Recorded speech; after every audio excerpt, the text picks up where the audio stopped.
Donc, au vu de ce que vient de nous apporter le Père Noël aujourd'hui, on va donner la parole aussi, puisqu'on nous a pas mal entendu nous, et on va aussi donner la parole aux bénéficiaires des soins aux personnes auxquelles on amène. Et donc, on aimerait partager ces messages avec vous, parce que ces messages, ils nous ont réchauffés. Ils nous permettent de nous sentir reconnus en tant que soignants, contrairement à la loi Ségur qui elle nous blesse. Ces messages ils nous réconfortent et aussi ils nous confortent dans notre combat en fait. Alors, notre métier d'aide-soignante à domicile, c'est préserver l'autonomie. C'est aussi aider une personne à faire ce qu'elle ne peut plus faire elle-même. Enfiler un pull, par exemple, c'est triste quand on pense aux nombreux matins où elle a dû enfiler ses vêtements à la va-vite et bu un café pour se rendre vite au travail. Des gestes rapides que nous réalisons nous-mêmes tous les jours.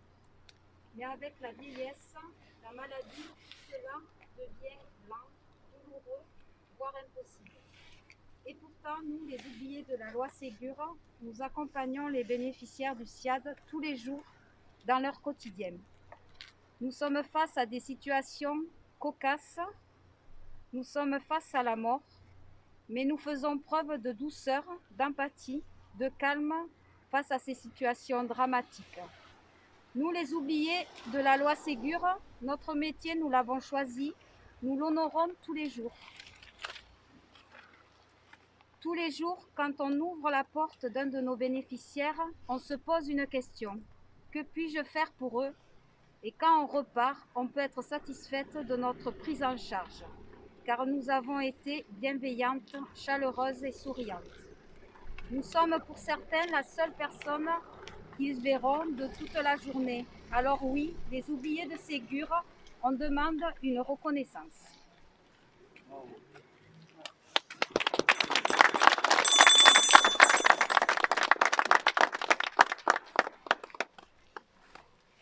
Donc maintenant, après, on veut vous dire quelques messages des bénéficiaires chez qui on intervient, qui ont voulu faire des petits mots pour nous soutenir aussi. Donc le Père Noël nous l'a amené. Oui, c'est sympa. C'est ça. Non, c'est ça. Alors, j'ai 84 ans. Le service m'apporte du bonheur. Je suis contente de tout le monde. Si je n'ai pas les aides-soignantes, je serais obligée de rentrer en EHPAD.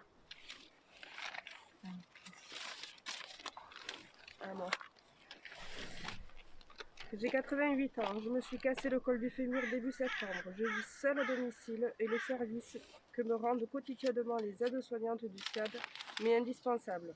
Et leur présence est pour moi un vrai réconfort, surtout en cette période de confinement. J'ai 91 ans. Les aides-soignantes sont tout ce qui me permet de rester chez moi. Je suis incapable de m'habiller seule. Elles sont mes mains, elles sont mes jambes.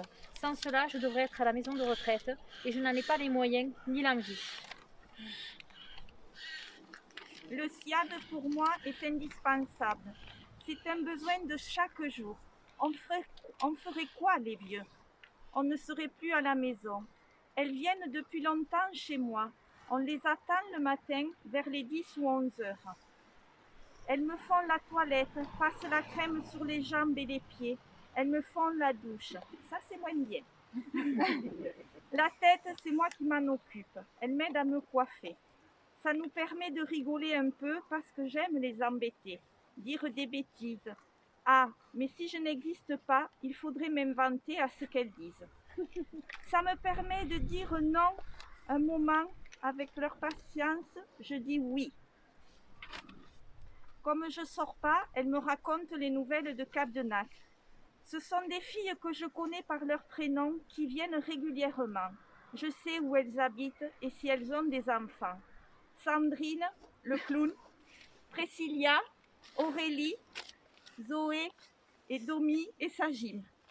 Elles sont très à l'écoute si on a mal en quelque part, si on a un problème familial, on leur en parle et pour le moral c'est important. Parfois, on ne parle pas de l'après-midi et quand elles arrivent, c'est le rayon de soleil. Elles ont l'expérience des autres personnes âgées et savent répondre à mes questions. Je suis à l'aise avec elles, je veux qu'elles continuent à venir. Et là, c'est la belle fille de cette dame qui a écrit aussi un petit mot.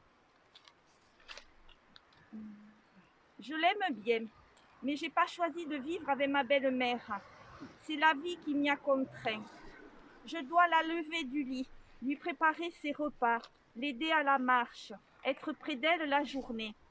Je pèse 40 kilos. Je ne suis plus très jeune et tout à fait en forme. Heureusement, le SIAD existe. On attend tous les matins que la porte s'ouvre, qu'un air frais rentre avec leur bonjour. Elles nous apportent leur aide, leur force physique, leur gentillesse, leur dynamisme. Quelqu'un prend le relais pour s'occuper d'elles. Le soin, la propreté, l'attention du corps est vitale. Je ne pourrais pas le faire pour elles tous les jours. Elles blaguent, racontent les nouvelles de la vie extérieure. Ce n'est pas que des soignants. C'est Sandrine, Aurélie, Priscilla, Zoé et Domi. C'est notre équipe. Elles rentrent chez nous, sont avec nous, s'adaptent à la maison et nos habitudes. On leur proposait le café quand elles avaient un peu de temps, mais c'était avant le Covid. On les a vues arriver toutes pliées de plastique, de masques. C'était étrange et inquiétant. Elles nous ont expliqué les dangers, l'hygiène appropriée, mais elles étaient toujours là et ça nous a rassurés. Elles sont restées très humaines par rapport à d'autres services à domicile. Je rends hommage à leur patience, leur joie de vivre, malgré la fatigue des heures travaillées ces derniers temps. Elles étaient au front. Elles méritent ce qu'elles demandent. Je peux en témoigner. Il faut reconnaître leur engagement par cette augmentation. C'est un métier qu'elles exercent avec le cœur. Ça ne peut pas se faire autrement. Ne les détruisez pas. On veut garder ce SIAD. Bonne santé à toutes.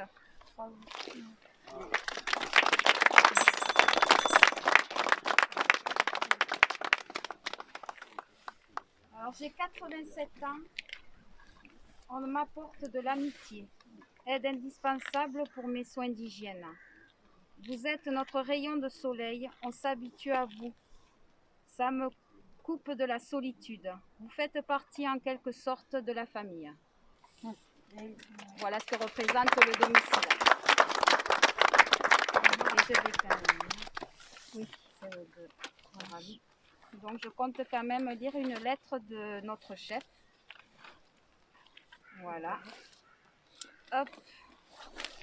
En tant que coordinatrice, je ne peux que regretter cette décision injuste et incompréhensible. Nos aides-soignantes, quelles qu'elles soient, ont été et sont encore aujourd'hui des soldats de cette crise. En première ligne au front, elles se sont battues pour protéger, soigner et accompagner toutes ces personnes fragiles, malades et parfois isolées. À domicile, elles sont bien souvent bien plus que la personne qui soigne. Elles entrent dans la vie, la maison et l'intimité de leurs bénéficiaires et sont considérées comme faisant partie intégrante de leur vie. À domicile, elles s'adaptent quotidiennement aux habitudes et aux conditions de vie des bénéficiaires. À domicile, elles sont bien souvent seules face à ces bénéficiaires qui ont besoin d'aide, d'empathie, de soutien. Cette équipe d'aides-soignantes est présente, réactive, autonome, consciencieuse et investie. La solidarité est une de leurs meilleures forces et pourtant, aujourd'hui, elles sont les oubliées de cette loi Ségur. Quel dommage. Quelles en est la raison ou l'explication? L'incompréhension semble être la seule réaction à avoir. Qu'est-ce qui justifie ce choix? Ce métier qu'elles ont choisi est le même, quel que soit le lieu où elles l'exercent. Voilà.